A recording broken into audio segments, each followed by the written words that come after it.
જય માતાજી બધાને। આજે આપણે બનાવીશું વેજીટેબલ પીઝા।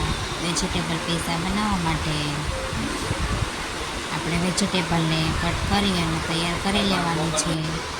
તો મેં અહીંયા વેજીટેબલમાં કાંદા લીધા છે, તેનું કટિંગ કરી અને તૈયાર કરી લીધા છે। કેપ્સિકમ લીધા છે અને ટમેટા લીધા છે, તો તેને પણ મેં કટિંગ કરી અને તૈયાર કરી લીધા છે। અને હવે આપણે પીઝા લઈશું। તો પીઝાનો બેઝ લઈ અને મેં અહીંયા મૂક્યો છે, તેની ઉપર આપણે બટર લગાવવાનું છે।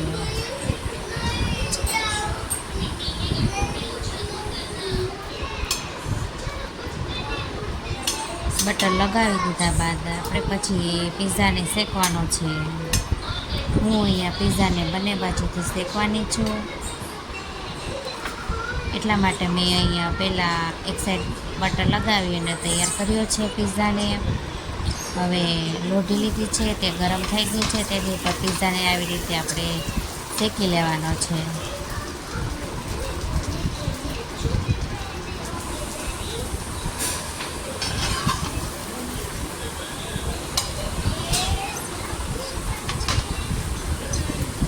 સરસ રીતે આપણે આવી રીતે દબાવતું જવાનું છે અને પીઝાને શેકી લેવાનો છે।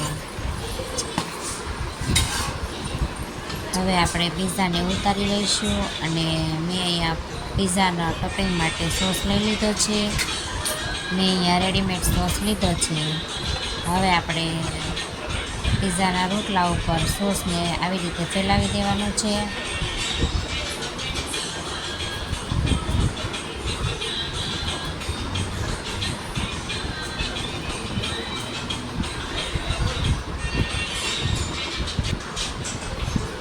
સરસ રીતે સોસ લગાવાઈ જાય પછી તેમાં આપણે જે વેજીટેબલનું કટિંગ કર્યું હતું તે મૂકી દેવાનું છે।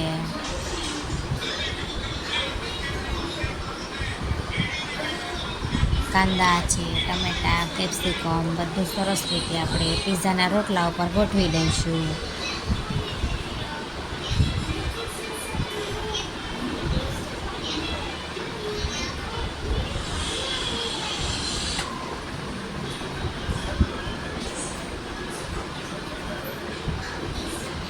ટમેટા લઈ લઈશું, તેને પણ સરસ રીતે આપણે ગોઠવી દેવાના છે।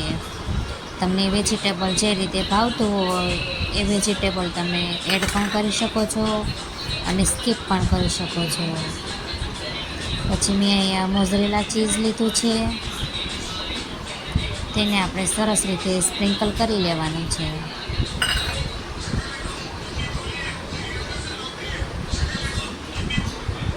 પછી મેં અહીંયા ચીઝ ક્યુબવાળું ચીઝ લીધું છે, તેને પણ સરસ રીતે આપણે ફેલાવી દેવાનું છે।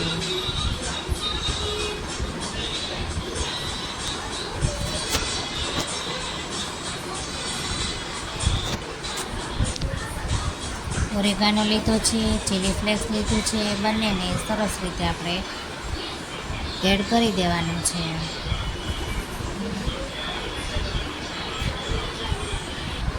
અને હવે ફરીથી એ જ લોઢીમાં મેં બટર લગાવી દીધું છે અને આપણે પીઝાના રોટલાને જે તૈયાર કર્યો છે તેને મૂકી દઈશું અને તેની ઉપર આપણે થાળી ઢાંકી દેવાની છે અને આપણું ચીઝ બધું સરસ રીતે ઓગળી ન જાય ત્યાં સુધી થોડીક વાર ઢાંકીને રહેવા દઈશું।